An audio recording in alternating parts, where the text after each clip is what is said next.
sekarang kita akan berbincang dengan Ibu Susan Ganpisyang, Star Master dan Leaders Club Member tentang bagaimana perjalanan beliau di Atomy. Mari kita berikan tepuk tangan dulu untuk Ibu Susan. Nah, sekarang saya mau berbincang sekaligus memberikan beberapa pertanyaan kepada Ibu Susan. Boleh ya, Bu? Boleh. Oke. Bu Susan, saya penasaran dan pasti semua hadirin di sini juga penasaran, sebelum bergabung dengan Atomy gimana sih tentang cerita kehidupan Ibu? Boleh berbagi sedikit cerita nggak, Bu? Boleh. Oke. Semangat pagi teman-teman, Atomyan. Saya punya fase kerja, ada 3 fase. 20 tahun pertama saya bekerja sebagai karyawan, manajer di 2 perusahaan, yang dimana juga kalau di hari Sabtu, kalau Senin sampai Jumat ikut perusahaan, 2 perusahaan, di hari Sabtu saya jadi konsultan ya. Tapi ketika saya hamil anak pertama, 1 hari sebelum saya melahirkan, saya memutuskan berhenti jadi konsultan. Sejak saat itu saya tidak pernah lagi mendapatkan penghasilan sebagai profesional. Tetapi sebagai karyawan saya masih mendapat penghasilan, tetapi sayangnya 20 tahun kemudian di tanggal 6 Januari 2003 owner perusahaannya meninggalkan saya dan semua karyawan, sehingga sejak saat itu saya tidak pernah mendapatkan pesangon, saya tidak pernah mendapatkan gaji lagi. Saya berjanji saya tidak akan pernah mau menjadi karyawan gara-gara saya terluka sama bos saya. Lalu kemudian saya merintis sebuah usaha membuka toko yang dengan menjamin rumah satu-satunya waktu itu, sehingga di tahun-tahun selanjutnya setelah jatuh bangun, kemudian saya berhasil menjadi distributor sebuah provider dengan omset 12 miliar per bulan. Keuntungan yang saya dapat kurang lebih 200 sampai 300 juta. Sebagai pengusaha, tentunya itu adalah sebuah prestasi buat saya yang mantan karyawan, dan saya bisa mengumpulkan banyak aset ya. Tetapi sebagai distributor ada yang lebih tinggi, pabrik ya. Saya ketika kemudian pada tahun 2013 yaitu ada sebuah perubahan manajemen pabrik tadi, provider tadi, dia memutuskan yang tadinya di Surabaya ada 2 pemegang distributor dijadikan 1. Dengan cepat-cepat kami menjual, karena lawan kami adalah sebuah perusahaan yang besar nasional, kami putuskan menjual, yaitu kami punya dealership. Dan sejak saat itu kami memutuskan membuat 2 perusahaan baru. Yang pertama, perusahaan ini adalah perusahaan kayu, bergerak di bidang penggergajian kayu dan penebangan kayu.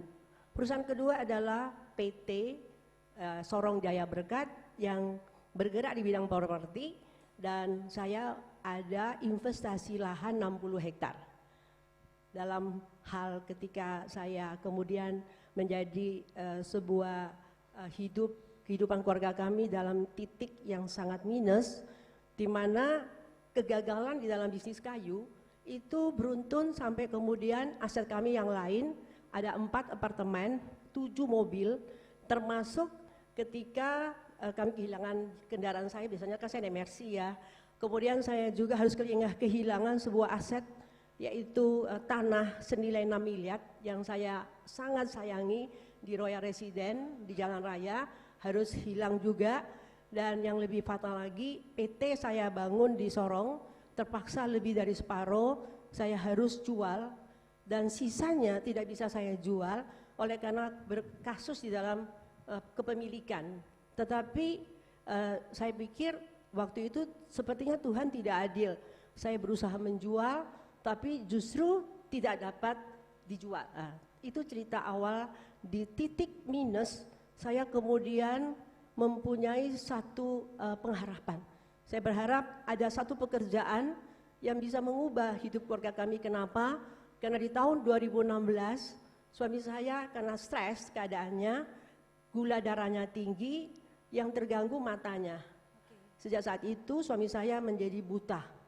Jadi kondisi itu menyebabkan karena suami saya orang IT, bagi dia sangat terpukul karena mata adalah orang IT kerja pakai mata pasti kan. Kemudian yang menjadi masalah lagi 2 dari 3 anak saya, 1 terpaksa berhenti kuliah dari Beijing, yang 1 lagi berhenti dari S2. Yang 1 lagi yang paling kecil dibantu keluarga untuk menyelesaikan sekolah hukumnya. Di titik yang begitu berat, saya percaya ya bahwa janji Tuhan itu buat keluarga kami, bahwa sebagaimana Ayub, Tuhan bisa pulihkan kami.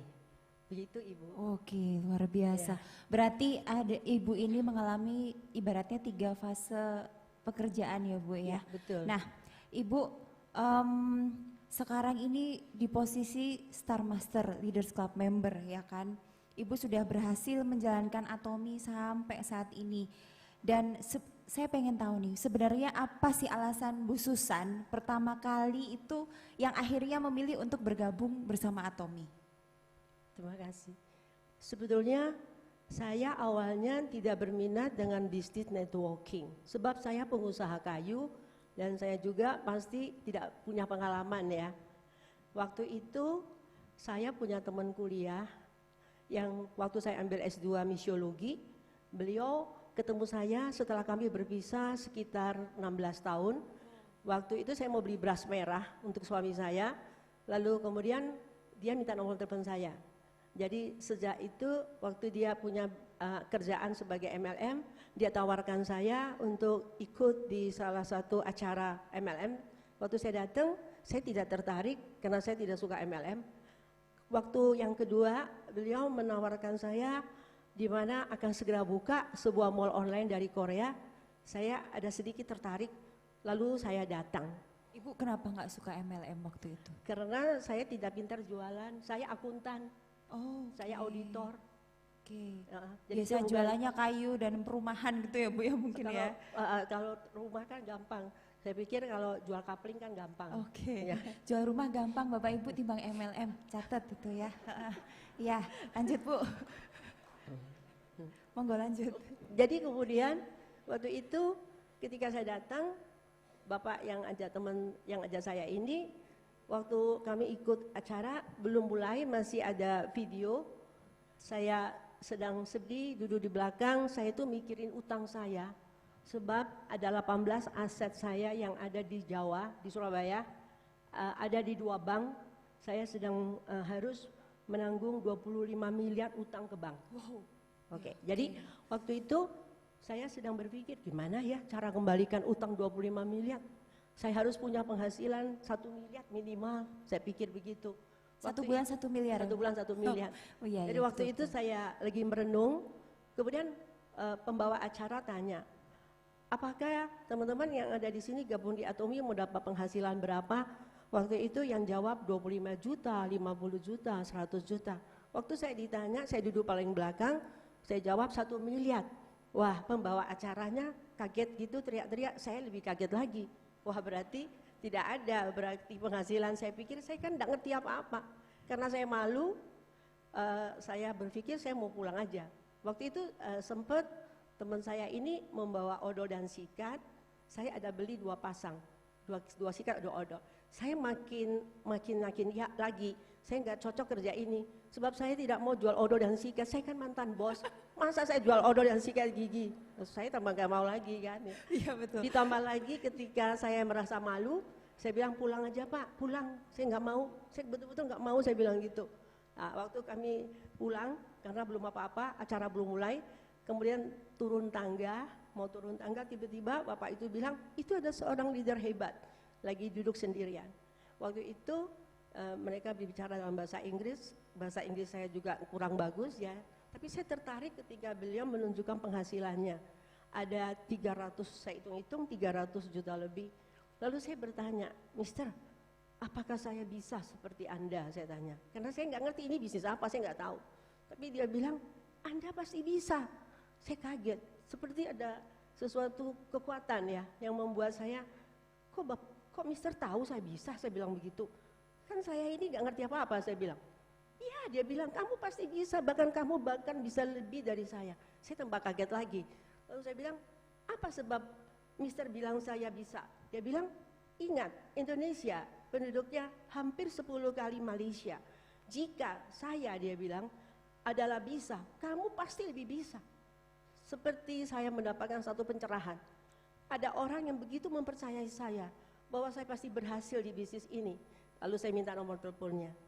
Itu ceritanya, kemudian saya memutuskan untuk kemudian mencoba, yaitu menawarkan teman-teman saya waktu itu ya, dengan melalui WA awalnya. Dari WA dulu dikumpulin gitu ya, teman-temannya. Saya coba WA mereka.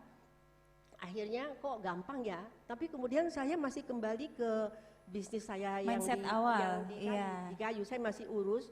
Jadi saya tidak bisa fokus waktu itu, ya sampai kemudian kurang lebih bulan Maret. Jadi Januari tanggal 16 saya ketemu beliau, kemudian 2 kali lagi saya ketemu dengan leader-leader lain, lalu kemudian saya memutuskan untuk menjalankan bisnis Atomi dengan fokus, meninggalkan semua alat berat saya, aset-aset saya di Kalimantan. Berarti itu mulai komit menjalankan bisnis Atomi tahun berapa Ibu Susan? Di tahun bulan April 2018. Bulan April 2018. Ya. Sepertinya belum lama ya Bapak Ibu sekalian, kurang lebih masih 5 tahun ke belakang ya. Di sini saya sedikit kesimpulan aja, baru pertanyaan kedua ini, bahwa Bapak Ibu jangan takut kalau punya hutang. Ya, afirmasinya Bu Susan ini luar biasa loh. Di saat yang lainnya mentok afirmasi 300 juta, Bu Susan berani 1 miliar ya Bu ya afirmasinya. Luar biasa, tepuk tangan untuk Bu Susan. Baik, lagi saya mau tanya, apa saja sih yang sudah Bu Susan lakukan? Pastikan Bapak Ibu juga penasaran di sini. Bisa sampai di posisi ini, apalagi ada sejarah yang luar biasa berat seperti itu. Terus apa saja yang sudah Ibu lakukan untuk mencapai posisi yang sekarang ini, Bu? Jadi ketika saya mengetahui bahwa suatu hari di bulan Maret ada seorang leader KL yang dia menceritakan bahwa lewat 5 orang dia bisa punya penghasilan 300 juta, saya tambah pusing. Bagaimana ceritanya 5 orang bisa ratusan juta? Saya kan bukan orang networking kan. Jadi saya merenung, gimana ceritanya ya 5 orang bisa jadi penghasilan segitu banyak. Lalu kemudian karena saya berlatar belakang sekolah agama, lalu kemudian saya mikir, seperti dikasih bayangan sama Tuhan, sebuah agama itu bisa kemana-mana. Wah, saya berpikir, wah berarti saya mau mencontohi bagaimana caranya agama itu punya murid, agama itu pemimpinnya punya rasul, kayak gitu-gitu ya. Saya pikir, wah dengan mengadopsi cara berpikir saya tentang agama, saya memulai dari rumah saya, ukuran 3x3 satu ruangan. Saya mulai WA teman saya panggil mereka, saya bilang saya bikin kelas ya, dengan setelah saya belajar dulu tentunya ya. Kelas apa waktu itu pertama yang Bu Susan bikin? Tentang yaitu apa itu Atomi, kemudian bagaimana cara hitung bonus, apa produk-produk Atomi ya. Lalu kemudian waktu itu yang terjadi teman-teman saya bilang gini, besok bawa orang lagi ya. Jadi tadinya misalnya 5 orang, besok mereka bawa lagi. Nah, jadi seperti saya buka toko kan harus betul-betul tertib dong. Kalau saya buka jangan buka tutup ya, itu nggak boleh ya. Nah, saya lakukan. Lalu kemudian setelah itu saya tanya lagi, ini kan mall online yang ada di berbagai negara termasuk Indonesia. Indonesia kan bukan Surabaya saja, saya bilang. Ada nggak di kota lain teman-teman kalian punya? Dari situ saya jadi menggali, mereka bilang ada Bu di Palembang, ada di Jakarta, ada di Bandung, ada di berbagai kota. Akhirnya saya kemudian memberanikan diri ya untuk pergi dari satu kota ke kota lain. Tapi perlu Ibu dan teman-teman ketahui, saya dari kecil tukang mabok. Mabok perjalanan. Iya. Dan saya ini kalau tahu aja dari kecil saya nggak pernah suka jalan-jalan. Kenapa? Sebab saya di Surabaya saya nggak pernah ke Gunung Kawi, Tretes, nggak pernah. Karena saya itu tukang mabok. Tapi demi Atomi saya mau melakukan, walaupun saya mabok, ya. Saya berkali-kali saya itu mengalami mabok kendaraan, ya. Termasuk ketika yang paling parah waktu saya dari Ternate ke Tobelo. Saya sepanjang jalan saya mabuk sampai saya mau pingsan. Ya ampun. Ya. Bahkan ketika saya naik speedboat, antara Ternate mau ke Tobelo kan harus nyebrang 2 jam, saya mabok sepanjang perjalanan. Wow. Iya. Jadi menurut saya suatu hal yang harus kita bayar. Walaupun keluarga saya bingung, kenapa kamu bisa begitu katanya. Yang luar biasa lagi teman-teman tahu nggak, anak-anak saya itu bingung. Mama biasa naik Mercy, kenapa mama bisa naik komuter katanya. Kenapa mama bisa naik busway katanya. Kenapa mama bisa naik bis ekonomi. Saya pernah tunggu di Jombang, tunggu bis ekonomi lewat supaya saya bisa pulang. Ya. Kemudian ya biasa. Strugglingnya ya Bapak Ibu ya. Saya pernah juga yaitu naik kereta ekonomi. Kumpul dengan banyak orang. Padahal dulu saya naik turun Mercy. Tahu? Itu juga masih mabok juga Bu? Kenapa? Di perjalanan juga masih mabok juga di perjalanan? Saya selalu mabok. Tapi saya percaya itu harus saya bayar. Bahkan suatu hari ya, saya itu kan tahu bahwa Atomi itu kan bakal buka di Indonesia. Waktu itu kan saya pikir Papua dan Maluku gratis ongkos kirim. Iya. Jadi saya berusaha datang ke daerah situ kan, apalagi saya orang Maluku. Jadi saya pikir kalau saya bisa menolong orang-orang di Maluku dengan satu harga murah kan, saya pikir begitu, makanya saya mau ke daerah-daerah. Dan di suatu saat juga saya pernah perjalanan di satu pulau kecil demi untuk jelaskan Atomi. Ternyata waktu saya pulang nggak ada kendaraan kapal karena karam, saya harus naik perahunya itu kemudian membuat saya hampir tenggelam karena satu perahu itu cuma isi 12 orang di ombak ya. Jadi saya berpikir ternyata untuk perjalanan saya itu menyebabkan saya merasa saya tidak bakal mundur, saya harus sukses di Atomi. Ya. Karena komitmen itu tadi ya Bu ya. Tapi kemudian setelah COVID, saya memutuskan membuat Zoom meeting. Zoom meeting yang saya lakukan itu hampir setiap hari, di mana ada kelas Hemohim, kelas kesehatan, produk kesehatan, kelas cara daftar, cara belanja, itu saya lakukan sehingga di saat COVID saya jadi Star Master. Wow. Sungguh-sungguh hasil tidak mengkhianati usaha ya Bapak Ibu ya. Baik Bu Susan, saya pengen tahu nih, kapan waktu tersulit Bu Susan selain harus mengalami mabok perjalanan ya tentunya ya. Kapan waktu tersulit Bu Susan saat menjalankan bisnis Atomi dan bagaimana sih caranya Ibu bisa bangkit dari kesulitan itu? Jadi kalau mabok-mabok kan bagi saya nggak bakal mundur dari Atomi, ya. Tapi yang membuat saya suatu hari saya mau mundur itu ketika Atomi buka justru.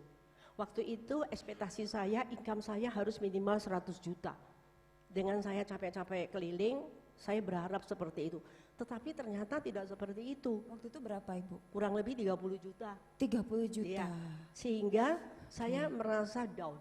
Jujur aja. 30 juta Ibu merasa down? Tidak merasa happy. Baik. Jadi waktu itu saya putuskan saya nggak mau keliling. Selama 2 bulan saya tetap di rumah. Dan hal lain lagi yang buat saya sangat terpukul ketika Atomi buka, komplain yang saya terima setiap hari bikin saya stres. Dari Atomi kantornya nggak bisa dihubungi, masalah pengiriman terlambat, banyak hal yang membuat saya jadi stres. Kemudian faktor lain lagi, ketika produk-produk yang belanja di luar negeri, ya itu semua bukan dikirim ke Indonesia, dikirimnya ke KL. Saya harus pulang pergi, berangkat pagi, pulang malam. Itu saya mesti lakukan beberapa kali, kan barangnya banyak banget ya. Sehingga saya itu berpikir, capek juga ya berangkat pagi pulang malam, bawa itu barang-barangnya tim-tim saya. Tapi yang membuat saya sangat adalah terpukul waktu suatu hari, waktu saya minta sama leader KL kirim barang ke airport ya. Waktu itu yang terjadi dia nggak datang, dia kirim 4 dos gede. Bayangin saja saya mesti di airport dobro bahasa Jawanya ya, duduk di bawah tanah minta tempat sama Burger King. Saya bongkar-bongkar karena takut kena bea cukai, kan sudah kena 2 kali ditangkap, harus bayar pajak ya. Saya mesti duduk bongkar-bongkar di situ. Saya ini mantan bos loh ya. Saya itu harus duduk seperti itu. Wah, saya pikir ternyata susah banget sampai di Jakarta saya juga ketakutan untuk ditangkap lagi ya. Nah, dan karena apa? Saya sudah pernah sekali ya, waktu saya tidak mengerti bahwa bayar bea cukai itu harus di airport bisa, saya kira itu itu suap. Saya nggak mau, saya mau bayar di pemerintah, saya bilang gitu.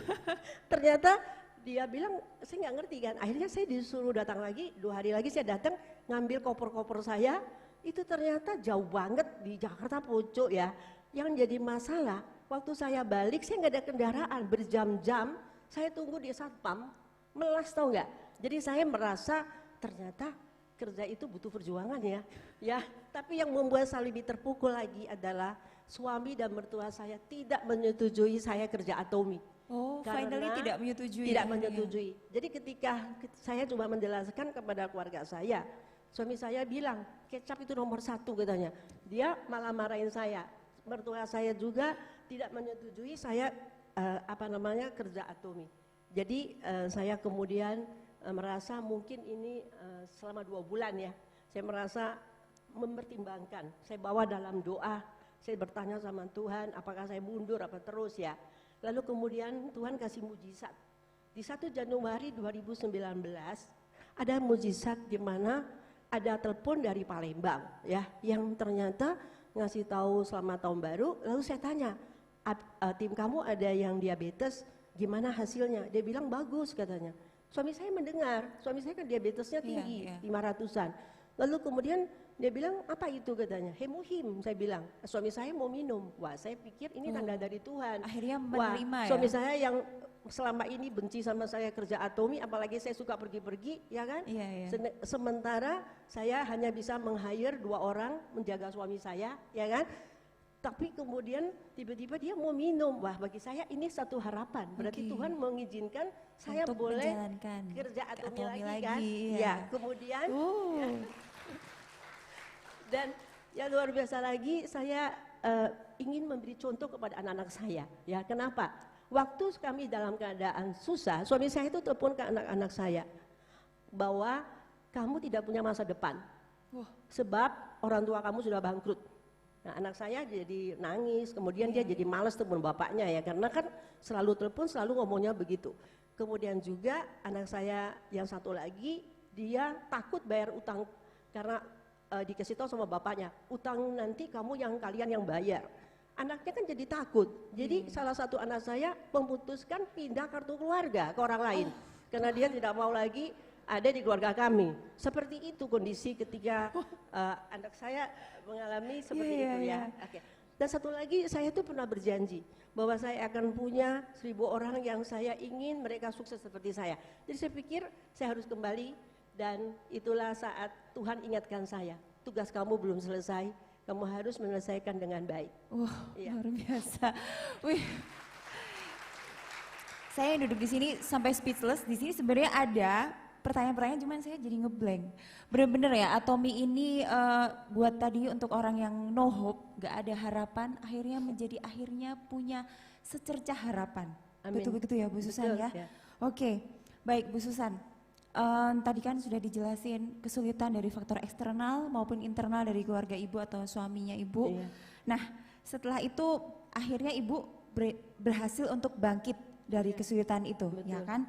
Terus perubahan dalam hidup Ibu Susan apa aja sih yang signifikan? Perubahan yang paling signifikan dalam hidup Ibu Susan itu apa? Setelah bergabung dengan Atomi atau melalui Atomi ini? Iya. Ketika tanggal 26 Januari 2021, pihak manajemen menelpon saya bahwa penghasilan saya belum sampai 6 bulan sudah mencapai 500.000 won dan saya layak menjadi anggota Leaders Club.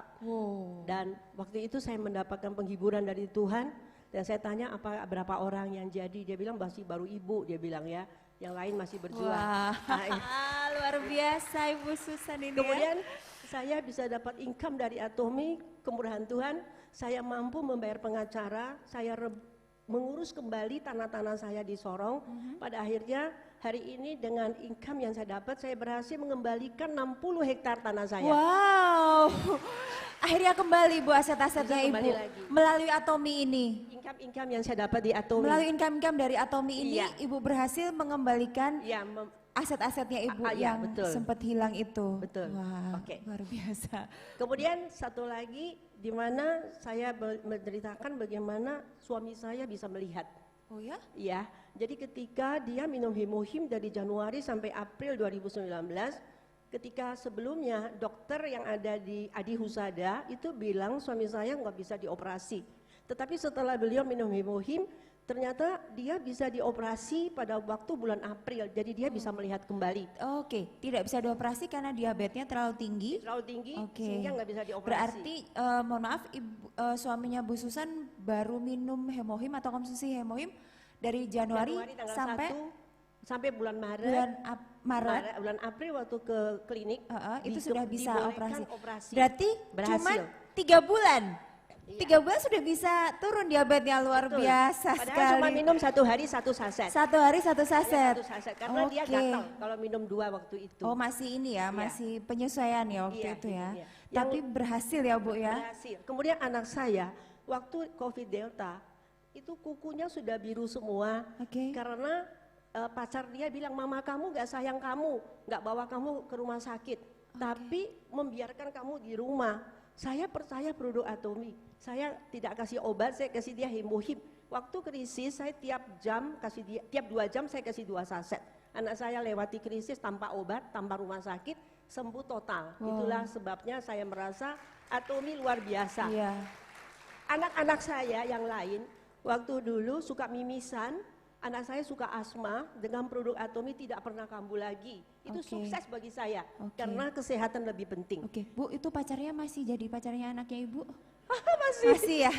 Itu perlu dimemberin ya kayaknya Bapak Ibu ya biar tahu khasiatnya Hemohim. Iya. Bisa-bisanya bilang begitu Luar ke biasa calon ya. ibu mertua Kemudian ya. satu lagi anak saya yang sakit asam lambung, sakit mah itu sudah berkali-kali, tapi lewat produk Atomy sekarang dia sudah pulih. Dia pernah minta masuk rumah sakit sendiri gara-gara sudah kehilangan cairan. Karena sakit lambungnya itu dia harus Sudah muntah, berak. Iya, Jadi iya. semuanya ini kami sudah lalui. Lebih luar biasa lagi di Atomy, saya seringkali dibilang orang awet muda. Wah. Pingin banget dong jadi orang sukses, saya bosan dengan miskin. Itulah sebabnya kata-kata Bill Gates itu betul banget. Iya. Jadi kalau saya mati dalam kemiskinan itu salah saya, betul nggak? Ada orang-orang sukses lain juga bilang bahwa musuh terbesar yang membuat kita gagal itu diri kita. Kita yang malas, kita yang punya gengsi, ya kita yang rupanya yang nggak mau membuat kita sukses. Ya. Iya. Itulah sebabnya saya ingin memberitahu tentang bagaimana 3 perbedaan, minimal 3 perbedaan ya. Bagaimana mental orang kaya dan miskin. Iya, Ya. Yang silakan. pertama, saya mau bercerita bahwa orang miskin itu fokusnya kepada hidup masa lalu. Ya. Padahal masa lalu itu tentunya tidak bisa mengubah masa depan kita. Saya nggak mau hidup dengan masa lalu saya. Itulah sebabnya saya buat impian baru, saya buat yang namanya saya buat impian ini dengan cara saya mau mengubah hidup saya. Yang artinya saya nggak ngerti, saya jadi mengerti dengan cara saya juga melakukan yang ketiga, saya fokus. Ya, waktu saya pakai untuk betul-betul fokus ke Atomy. Lalu kemudian kalau mental orang kaya itu dia melihat masa depan berarti kan. Wah, saya bakal jadi imperial master. Saya bakal punya income 2M 1 bulan. Itu impian yang harus orang kaya buat, betul? Betul Yang kedua, sekali. saya sering lihat mental orang miskin itu dia selalu protes pada keadaan. Orang kaya tidak. Kalau teman-teman tahu mau sukses di Atomy, mau jadi imperial master, proses keadaan ketika teman-teman lalui. Seringkali kita punya masalah konflik ya, misalnya dengan tim kita atau leader kita ya. Contoh aja, saya pernah chatting sama leader saya yang di KL, tidak dijawab 1 bulan. Wah, saya bisa punya alasan dong. Wah, malas kerjain Atomy. Di chatting 1 bulan gak dijawab-jawab. Tapi itu bukan alasan. Oke. Kita mau sukses di Atomy, apapun jangan dibuat alasan maksud saya. Oke. Tapi ini adalah suatu proses yang kita harus tahu, bukan halangan. Jangan buat masalah-masalah, saya males lah kerja Atomy karena ini, karena itu. Itu bukan alasan. Orang mental orang kaya, dia justru akan berusaha, saya hari ini bagus, mau bikin lebih bagus lagi. Harus begitu, tapi tidak usah ribut-ribut masalah yang gak penting gitu kan. Oke. Yang ketiga, saya punya pemikiran, orang miskin mentalnya itu gak suka mau belajar. Bagaimana mau jadi kaya kalau nggak mau belajar, ya kan? Ya. Itulah sebabnya selalu saya bilang kepada tim saya, kalau kamu punya outcome, mimpi Anda Imperial Master, belajarlah sesuatu yang berkaitan dengan impian Impian Anda. tersebut, betul. Nggak mungkin kan saya mau jadi Imperial Master, tapi saya lesnya salon. Nggak mungkin kan? Iya. Saya harus belajar sesuatu yang berkaitan dengan impian Dengan saya. tujuannya, Ya kan? betul, Itulah betul. sebabnya menurut saya kita semua ini ketika mindset kita terbuka, ya mental kita minta orang kaya, kita pasti sukses di Atomi kok. Wah, Oke. luar biasa. Tepuk tangan sekali lagi untuk Ibu Susan. Semoga kita semua bisa belajar dari sharing pengalaman beliau tadi dan juga selalu bisa menjadi orang yang punya positive vibes seperti Ibu Susan Ganpisyang. Terima kasih. Silakan Ibu Susan. Teman-teman, sekarang saya ajak teman-teman untuk bersalaman minimal 3 orang dengan berkata, saya pasti bisa, ya. Bisa mulai cari 3 orang, saya pasti bisa.